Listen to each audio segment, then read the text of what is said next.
Hello and welcome to the programme. America's new top military commander in Iraq has given a stark warning that if US and Iraqi forces can't work together to improve security, the country will be doomed to continued violence and civil strife. General David Petraeus, who's taken over official command of multinational forces in Iraq, says the task ahead is exceedingly challenging. But he believes in the end it will be the Iraqis who decide the outcome of the struggle. From Baghdad, Hoda Abdulhamid reports. The new man in charge is described as a warrior scholar. A Princeton graduate, this outspoken general has already made 2 tours of duties in Iraq. His 3rd tour is seen as the last-ditch attempt by the Bush administration to avoid total failure in Iraq. The new general says it's a huge task and the stakes are high. The rucksack of responsibility is very heavy. In truth, it is too heavy for any one person to bear, and we will all have to share the burdens and move forward together. If we can do that, and if we can help the people of Iraq do likewise, then the prospects for success are good. Failing that, Iraq will be doomed to continued violence and civil strife. He has seen Iraqi troops up close when he was in charge of their training. He described their performance as patchy at best. Now he will have to work closely with an under-equipped Iraqi army to bring stability to one of the most violent places in the world. The general has a good track record in Iraq. In 2003, he was in charge of the 101st Airborne Division in the northern city of Mosul. He had a hands-on approach, establishing close ties with local leaders and supporting quick economical recovery. Hundreds of thousands of dollars were poured into the local community, and Mosul thrived until his departure. Based on his first-hand experience, General Petraeus helped write a counterinsurgency manual, a must-read for U.S. commanders in Iraq, in which he emphasizes on the need to understand the local culture and listen to the local perspective. Before even formally taking up his job, General Petraeus met and talked with several Iraqi officials. Many have expressed optimism because of his willingness to take Iraq's perspective into account, a definite shift in U.S. policy so far.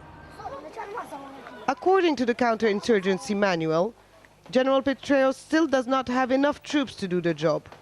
He told a congressional hearing last month that he needs at least 120,000 troops to control Baghdad alone. But under the new security plan, the general will have to do with only 85,000 between Iraqi and American soldiers. The general warns he will ask for more when and if needed. Hoda Abdulhamid, Al Jazeera, Baghdad. Meanwhile, 3 US soldiers have been killed and 4 others wounded in a blast east of Baghdad. The soldiers were searching for weapons and clearing a building in Diyala province. And at least 5 passers-by were killed by a car bomb parked in the Karada district of central Baghdad. The blast, aimed at a police patrol, wounded 10 people, including 3 officers, and shattered shop fronts. Iran is on the agenda at a gathering of top security officials in the southern German city of Munich. Germany's Chancellor Angela Merkel has said the international community is determined to prevent Iran developing nuclear weapons. She said Tehran must accept the demands of the UN and the Atomic Energy Agency to stop enriching uranium. Well, Iran's nuclear negotiator says such demands are based on unfounded fears that Iran wants nuclear weapons. ما این رو با صدای بلند اعلام می‌کنیم که دکترین امنیت ملی ما سلاح هسته‌ای درش نیست. Loudly and clearly, time and again, we are repeating the same position that in our national defense strategy there is no place for any nuclear weapon. بسیاری از کشورهای اروپایی که با من صحبت می‌کردن می‌گفتن می‌دونیم که شما سلاح ندارید. Most of the European countries that they have talked to us, they have clearly stipulated that we know that you have no nuclear weapons. اما می‌ترسیم در آینده به سمت این. But we are afraid that in future you might have a deviation. اما به نظر شما این منطق درستی است؟ But would you find that as a reasonable approach, a logic? ما قبل از این یک کسی جرمی انجام بده باید مجازاتش کنیم؟ Prior to have somebody committing a crime, would you just go and chastising and punishing them? Thank you.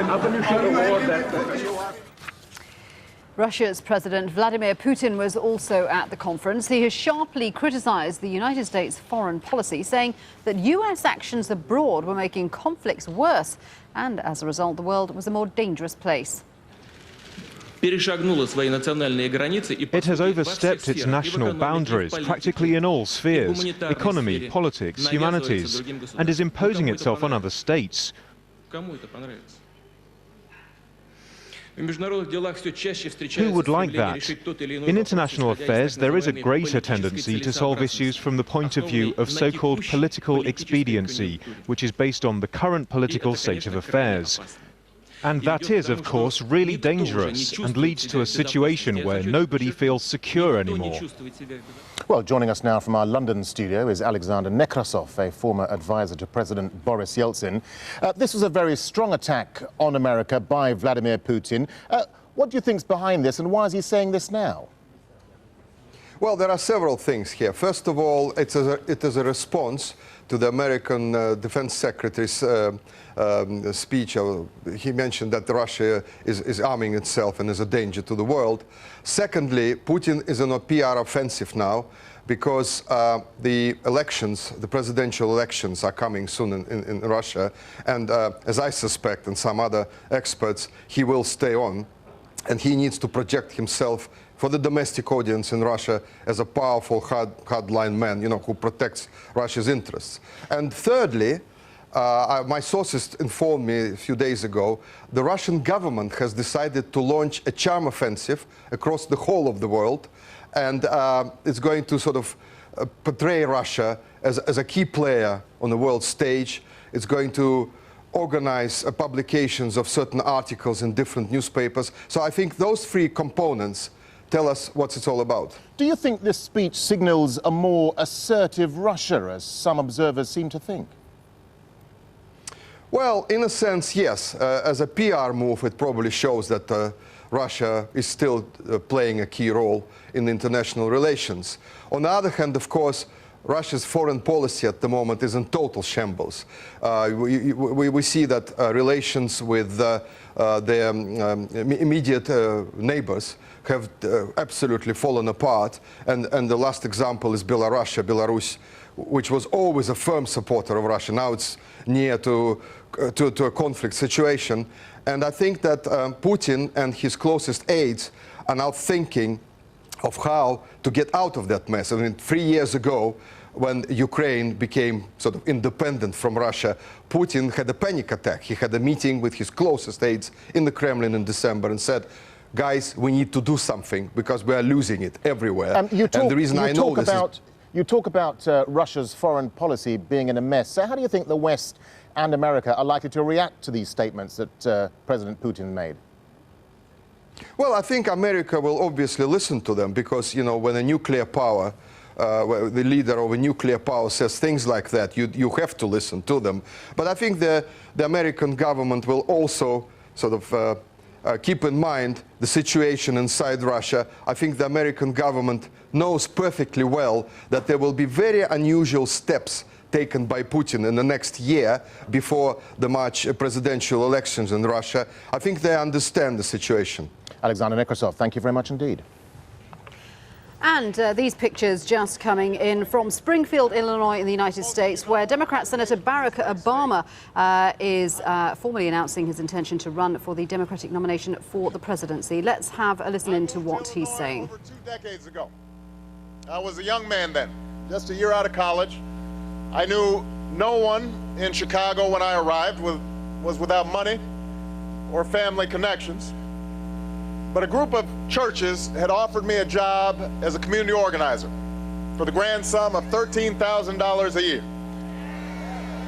And I accepted the job sight unseen, motivated then by a single, simple, powerful idea that I might play a small part in building a better America. My work took me to some of Chicago's poorest neighborhoods. I joined with pastors and lay people to deal with communities that had been ravaged by plant closings. I saw that the problems people faced weren't simply local in nature, that the decisions to close a steel mill was made by distant executives, that the lack of textbooks and computers in a school could be traced to skewed priorities of politicians 1,000 miles away.